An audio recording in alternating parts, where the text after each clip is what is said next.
going to read the 100th Psalm from my Bible, which is the Contemporary English Version. So it may be a bit different from what you see on the screen. Psalm 100, a psalm of praise.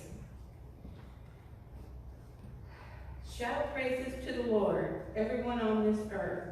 Be joyful and sing as you came in to worship the Lord. You know the Lord is God. He created us, and we belong to him. We are his people, the sheep in his pasture. Be thankful and praise the Lord as you enter his temple. The Lord is good. His love and faithfulness will last forever.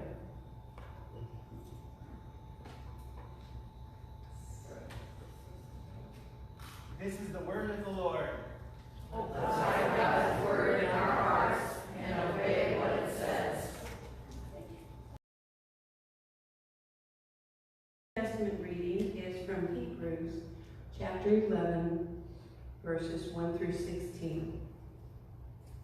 The great faith of God's people. Faith makes us sure of what we hope for and gives us proof of what we cannot see. It was their faith that made our ancestors pleasing to God. Because of our faith, we know that the world was made at God's command. We also know that what can be seen was made out of what cannot be seen. Because Abel had faith, he offered God a better sacrifice than Cain did. God was pleased with him and his gift, and even though Abel is now dead, his faith still speaks for him. Enoch had faith and did not die.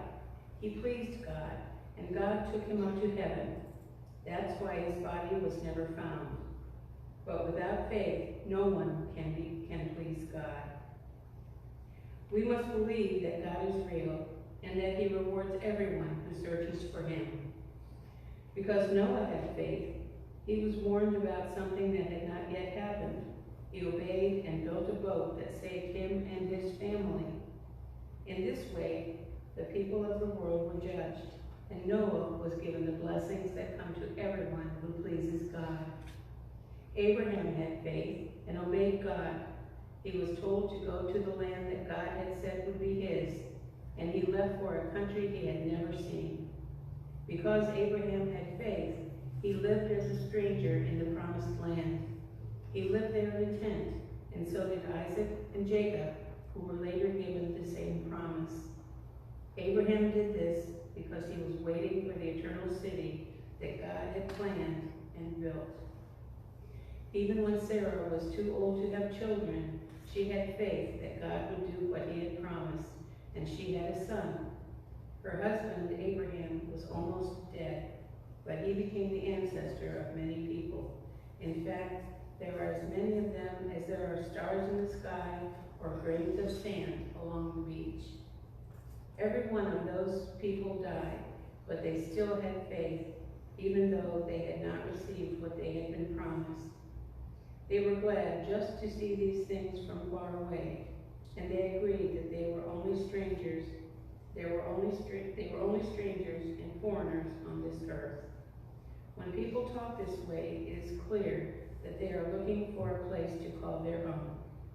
If they had been talking about the land where they had once lived, they could have gone back at any time, but they were looking forward to a better time in heaven. That's why God wasn't ashamed for them to call him their God. He even built a city for them. God's word for God's people. May we be doers of God's word, not just hearers.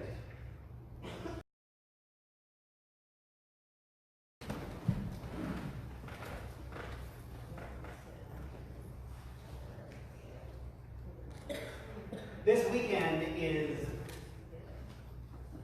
tomorrow is Memorial Day is observed. In my mind, it will always be May 30th, the traditional Decoration Day.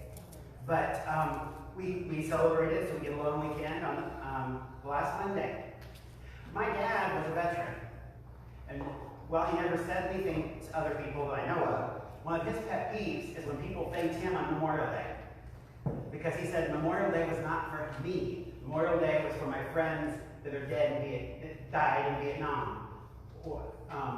And their bodies were shipped back under a flag or never found and are still listed as missing in action.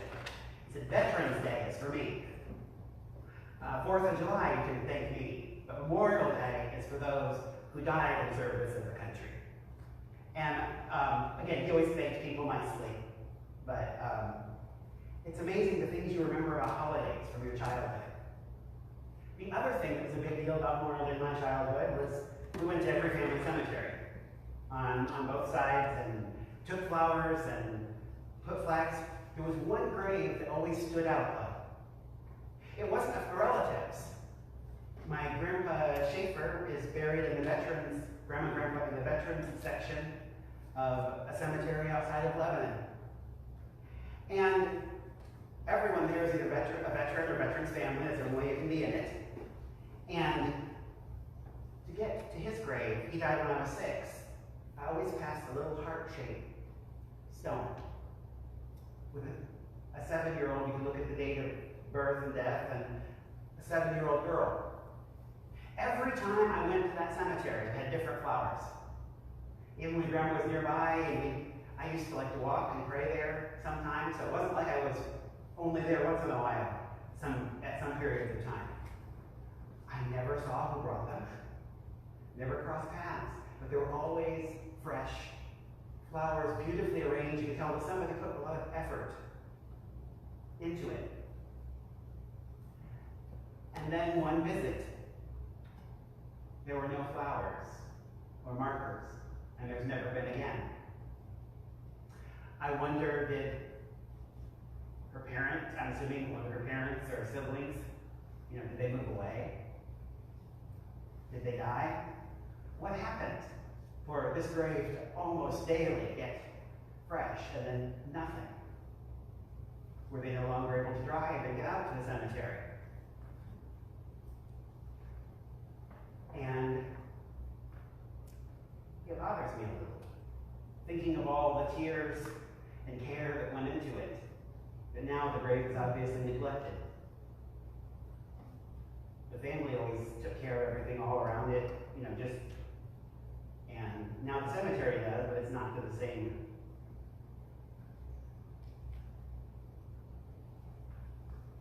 There is a Native American saying that everyone dies twice. The first time a natural death, the second time when the last person who knows them and has memories of them dies. It would be the Huron tribe. The passage from Hebrews is all about holding on to, celebrating, remembering. These are some awesome people of faith. Do we even know who they are?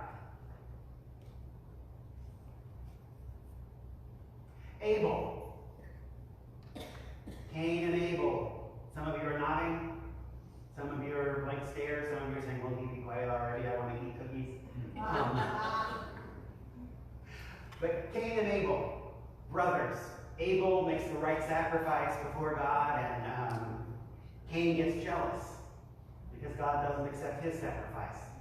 So he kills his brother. Abel, faithful and righteous. Enoch. Enoch lived such a godly life that he's one of 2 people that never had to die. He was just received into heaven. How would you like that? God to just walk down and say, "Hey, the wages of sin is death. You've been great. Here, come with me." Noah. Noah is someone that the cute little pictures from children's stories sort of ruin the story for the adults, because you think of it as a cute little children's story. But Noah had guts. Noah building a huge ark in the middle of what was a fairly barren area, in all likelihood, would be like you or I saying, "God gave me a vision, the Earth's going to be destroyed, and I have to build a rocket ship in the backyard to go to Mars." That's as reasonable as it sounded to them. For 100 years, Noah preached and proclaimed and warned people. For 100 years, they mocked and ridiculed him. I would have given up. I would have thought, I can't have heard from God. Everybody, if it was God speaking, surely God would have told other people too. Who am I to think that I got it right and everybody else got it wrong? Then I would drown. I hope I wouldn't have, but Noah built the equivalent of a backyard rocket ship. A boat, and saved those who would listen. Abraham had guts. Now, twice in my years of ministry, within 3 weeks of moving, I've gotten a phone call and told, by the way, you're moving in 3 weeks, the moving truck's coming on this day, be ready. Do you know how hard it is to pack up any house in 3 weeks? It's doable, and that comes with the territory. But, and I remember once I was told where I was going, but I couldn't find the church on the map or the town on the map. And the church was actually listed under a bigger city that was in the middle of nowhere near there, and I eventually called somebody and found out, and I was like, where am I going? I'm moving in 3 weeks, I can't find this, I don't know where this town is. Where in the world is this? But I had a moving truck that knew where they were going, and a bishop that knew where he was sending me, and I could look up and eventually called the secretary at the conference office who told me, I told my pride, I don't know where this is. But moving to a new place seemed a bit scary. Not knowing, not having met, not having anything. Abraham didn't move to a new place in the same state, the same culture, and the same language. God told Abraham to pack up all of his stuff, all of his people, all of his family at Ur of the Chaldees, the equivalent of somewhere like Washington, D.C. or New York City, a big, successful, wealthy area, and walk over those mountains through the desert, and I'll tell you when to stop. How would you like to be loading your stuff on a moving truck and not know where you're going? Okay, God, aren't you going to give me a map? Doesn't this place have a name? God gave him a promise and told him when he got there, he would give him a land that would be passed on. These are not just cute little warm stories. These people had guts and faith and passion. Isaac and Jacob, if I get to those stories. Any of you like romance novels or soap operas? Read the stories of Joseph, Abraham, Isaac, all of that stuff. Your soap opera has nothing on it. Except this actually happened. That was actually in college how I got some classmates interested in the Bible. Is I started to turn the story of Joseph and Potiphar's wife and told it in soap opera version. And I told them about this book I was reading. And they asked what book, and the Bible, and where it was, and they were puzzled, but they looked at it, and they read at least some of those parts of the Bible. I don't know if they looked at much of the rest. I didn't stay in touch.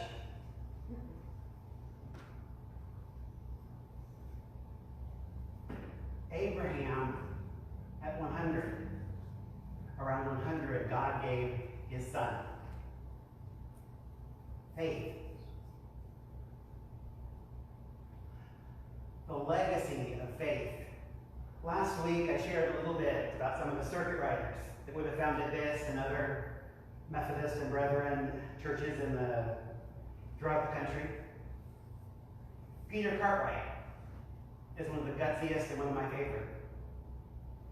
He had been a state senator. He and Abraham Lincoln actually run against each other multiple times. He beat Abraham Lincoln once in politics.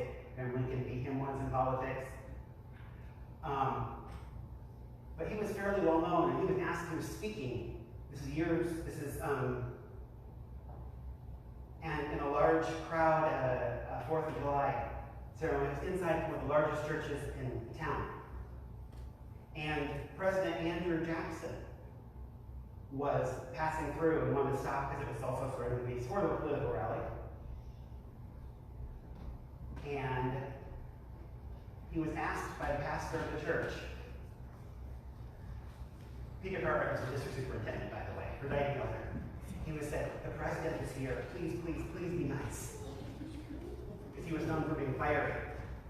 And Peter Cartwright stood up and he said, I am told President Jackson is here in the congregation, and they didn't do Secret Service back then, and people looked and nodded. I have been asked to temper my remarks and make sure I don't say anything offensive. What I will tell you, Mr. President, is if you don't stop your wild drinking and womanizing, you will go straight to the pits of hell, like anyone else. President Jackson came up, shook his hand, and thanked him for the courage. He said, my wife, he had been recently widowed, my wife has said the same thing many times. My late wife. But you care enough about my soul. The passion. People in Scripture, people in our lives, worth remembering.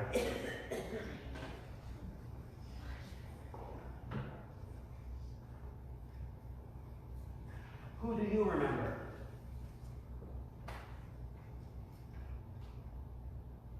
When you think of someone who pointed you to Jesus, who do you think of? What picture comes in your mind? Who will remember you as pointing them to Jesus or living the faith? Our Heavenly Father, we thank you. We thank you for the witness of people like Abraham and Noah and Peter Cartwright and those who in our own lives pointed us toward Jesus.